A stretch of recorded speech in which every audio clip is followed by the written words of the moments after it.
Alors tu sais, on t'a dit qu'il fallait rogner sur tes jours fériés. Pour l'économie. Bah oui, quand même, c'est pour ton pays. Sois patriote un petit peu quand même. Tu peux sacrifier 2 jours fériés dans ta vie quand même pour l'économie de ton pays? Oui? Non? Ta 5e semaine de congé payé. T'as dit oui pour 2 jours fériés.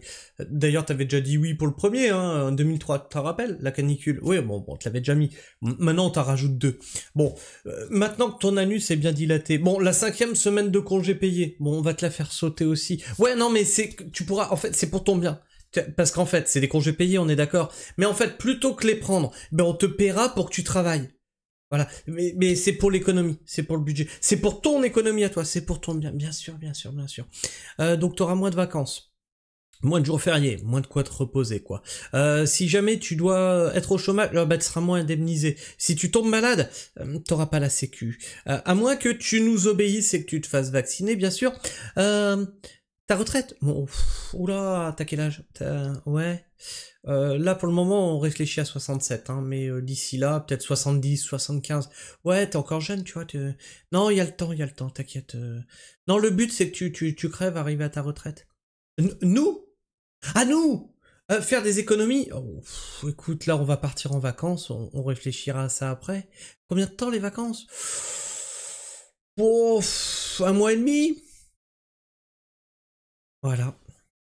Ils sont payés 12 500 € par mois, ils partent 1 mois et demi en vacances et ils vous disent que vous, payez au SMIC à 1 400 € brut, vous devez rogner sur vos jours fériés et vos vacances pendant que se gavent d'argent public et partent en vacances aux frais de la princesse pendant 1 mois et demi. Et de qui parlons-nous?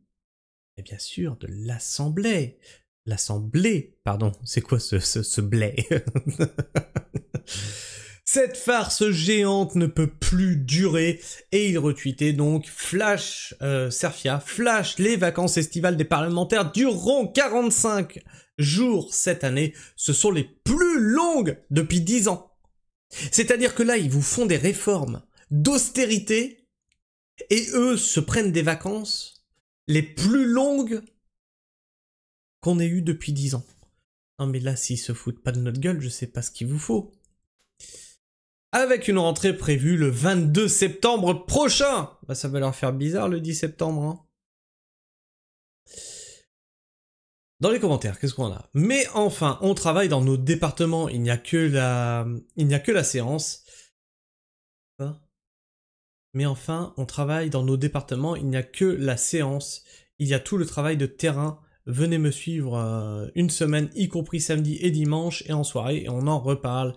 Béatrice Rosen, chiche. C'est qui celle-là? Sénateur Normandie, member of the French Senate, auteur du livre L'argent du terrorisme, ok. Et Béatrice Rosen qui lui répond, c'est une très bonne idée, j'aimerais comprendre en quoi consiste le travail de terrain et pourquoi il n'y a pas de séance jusqu'à fin septembre. Et accessoirement, pourquoi les sénateurs ont voté pour le PPE3, entre autres. Un autre intervenant. Exactement, et pendant que la nation sombre dans la spoliation économique, la dissolution sociale et les menaces institutionnelles, eux s'octroient un congé de 45 jours, record depuis une décennie. Certes, cela ne peut plus durer, mais vous allez faire quoi? Vous pensez que l'élection pourra changer quoi que ce soit? Si c'était le cas, cela serait fait depuis longtemps. Non, cela ferait longtemps. Qu'elle serait interdite, et vous le savez. Donc pour que ça change, il faudra de la merde, du sang et des larmes. N'oubliez pas qu'ils nous suppriment 2 jours fériés, qu'ils prennent 1 mois et demi de vacances. Ah, t'as oublié qu'ils nous prennent une semaine de vacances aussi. Et qu'on les paye à vie. Ces putains de clowns, stop.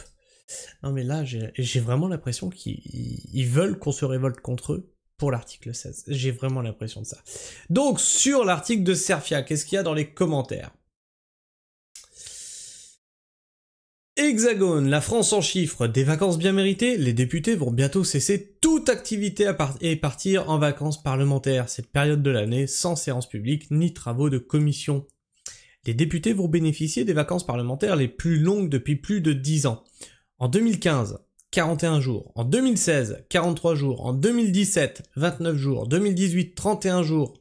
2019, 34 jours. 2020, 32 jours. 2021, 29 jours. 2022, 41 jours. 2023, 40 jours. 2024, 38 jours. Et 2025, 45 jours. Vous savez pas la charge mentale qu'ils subissent.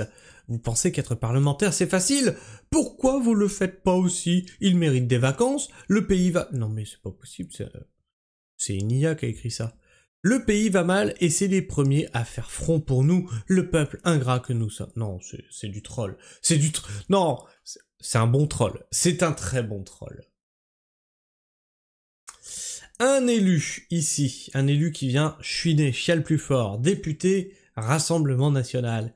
Serfia, les travaux législatifs à l'Assemblée ne reprennent que le 22 septembre. Ça ne veut pas dire que les parlementaires sont en vacances, notre travail continue en circonscription, nous travaillons sur le terrain. Tiens, c'est marrant, ils ont tous la même... Oui monsieur, on travaille sur le terrain, c'est quoi votre travail? Bah je me lève le matin, je me fais un café, et puis je suis payé. Tu veux nous suivre sur le terrain, Théo? Tu veux nous suivre sur le terrain? Je vais te montrer ce que c'est qu'une journée de travail. 5h du matin debout. 5h30 café. 6h camion chargé. Sabrina part sur le marché. Je pars sur le terrain faire les semis, les plantations. Et ça continue comme ça jusqu'à 22h30. Ah oui, parce qu'on a une entreprise, tu comprends, et puis il faut tout qu'on fasse l'administratif et tout, tu sais, vos conneries là, vous nous pondez constamment. Hein? Ah, c'est rigolo. Puis 22h30, je peux me coucher. Et du coup, ben, je me relève à 5h. Voilà. Tu veux vraiment faire une journée avec nous? Tu vas voir, c'est rigolo. L'article de TF1. Est-ce qu'ils vont défendre nos chers députés? Je pense qu'il faudrait enlever D au début et le et à la fin. Et garder juste le milieu.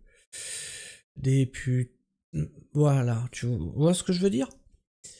Le Parlement termine ce vendredi 11 juillet à minuit sa session extraordinaire. Députés et sénateurs reprendront le chemin de leurs hémicycles le 22 septembre. Ils auront notamment à discuter du budget 2026 qui promet déjà des débats animés.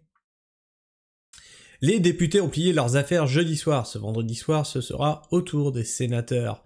À partir de ce 11 juillet minuit, le Parlement français se met en pause pour les congés estivaux avec la fin des séances publiques.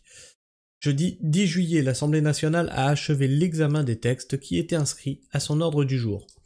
La présidente de l'Assemblée nationale prendra acte de la clôture de la session extraordinaire par avis publié au journal officiel Lit-on sur le site du Palais Bourbon. Il en sera de même au Palais de Luxembourg dans quelques heures, alors que ses membres continuent aujourd'hui de plancher sur la réforme de l'audiovisuel public. Déjà, les parlementaires ont fait du rab. Oh mince alors, ils ont trop travaillé. Oh non, ils ont fait des heures sup. En effet, ils siégeaient depuis le 1er juillet en session extraordinaire. Ah, ils auraient dû partir depuis le 1er juillet. C'est-à-dire 56 jours de vacances, c'est ça. La session ordinaire était censée s'achever le 30 juin. C'est ça, ils devaient prendre 56 jours de vacances.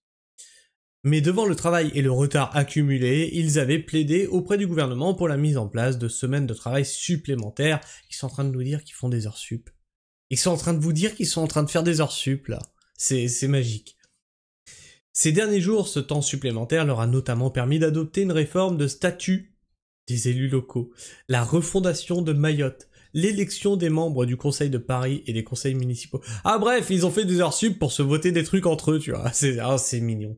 Ou encore la loi dite Duplon. Ah oui, bah vous auriez pu partir en vacances en fait. Non, parce qu'il y a une pétition là qui vient d'être signée, il y a 1,5 million de signatures dessus. Du coup, qu'est-ce que vous faites? Ah oui, on se barre. Ah non, ça serait dommage de devoir répondre à une pétition qui est en plus sur le site de l'Assemblée nationale. Ah, ça serait con. Levant les contraintes à l'exercice du métier d'agriculteur, non, je vais vous apprendre les vrais mots. Non. Levant les contraintes à l'exercice du métier d'agro-industriel. Arrêtez de prendre le mot agriculteur et paysan pour cacher les agro-industriels derrière. Ça commence à bien faire. Levant les contraintes de l'exercice du métier d'agriculteur, mais autorisant la réintroduction d'un néonicotinoïde controversé. Ils ont aussi adopté une loi sénatoriale pour allonger le maintien en rétention de certains étrangers en instance d'expulsion jugés dangereux. Défendu à l'Assemblée nationale par Olivier Marleix, décédé lundi dernier. La rentrée le 22 septembre. Après 2 mois de repos relatif, il continue d'y avoir des réunions ou des travaux en commission au Parlement, et chaque élu poursuit son travail dans sa circonscription. Il continue à travailler, ils ont un travail harassant, vous vous rendez pas compte, c'est pour ça qu'ils sont payés 12 000 balles par mois. Les parlementaires feront leur retour dans leurs hémicycles respectifs le 22 septembre. Là encore, ils reviendront pour une session extraordinaire programmée du 22 au 30 septembre. Ah, parce que c'était pas normalement, ils étaient pas censés revenir là? C'est extraordinaire. Ah, ok. Avant le début de la session ordinaire, le mercredi 1er octobre. C'est ça, en fait, ils étaient censés partir du 30 juin. Ouais, attends, c'est ça, 30 juin. 30 juillet. Non, 30 juin. Et reprendre le 1er octobre. Oh bah ça va, hein. Juillet, août, septembre. Ils auraient dû avoir 90 jours de vacances, les mecs. Si le programme des textes à l'ordre du jour à la rentrée est toujours assez peu précis, les députés seront toutefois de nouveau appelés à se pencher sur la loi Grémillet, censée servir à actualiser la feuille de route énergétique de la France pour les 10 prochaines années. Oh non. Oh non, avant de partir, ils vont nous faire un truc qui va durer 10 ans. Son examen en première lecture avait été chaotique pour la coalition gouvernementale, puis avait fini par rejeter le texte. Bref, on s'en branle de ce que vous avez voté. Un examen du budget 2026 houleux en perspective. Bref, on est en train de nous dire que ces mecs-là, ils bossent. Mais c'est incroyable. C'est incroyable. Est-ce que tu trouves pas qu'ils sont payés un peu trop cher pour ce qu'ils font? Parce que normalement, je veux dire, c'est nos employés, les mecs. Hein. Je veux dire, normalement, ils bossent pour nous. C'est pas nous qui devons bosser pour leur train de vie, théoriquement. Il y a un truc qui marche pas, tu comprends? Enfin bref, je sais pas ce que tu penses de tout ça, n'hésite pas à me laisser ton avis, ton opinion dans l'espace commentaire, à t'abonner si tu es encore là en fin de vidéo, bien sûr tu peux partager. Partage cette vidéo, c'est très important. Savoir que nos députés travaillent d'arrache-pied, oh mon dieu! Ils sont épuisés, ils sont fatigués, ils ont fait des heures sup, plutôt que d'avoir 90 jours de congés payés, ils vont en avoir 45, mon dieu, c'est moitié moins! Vous voyez, ils font des efforts quand même, hein. Et bien sûr, tu peux liker cette vidéo, lui permet d'être plus présente dans les algorithmes de YouTube. Et puis moi, quand je vois tout ça, quand je vois vos partages, quand je vois vos likes, quand je vois vos commentaires, quand je vois vos abonnements, ça m'encourage à continuer le travail d'information que je fais sur cette chaîne. Sur ce, moi je vous fais la bise, prenez soin du sol, et restez pragmatiques. Ciao.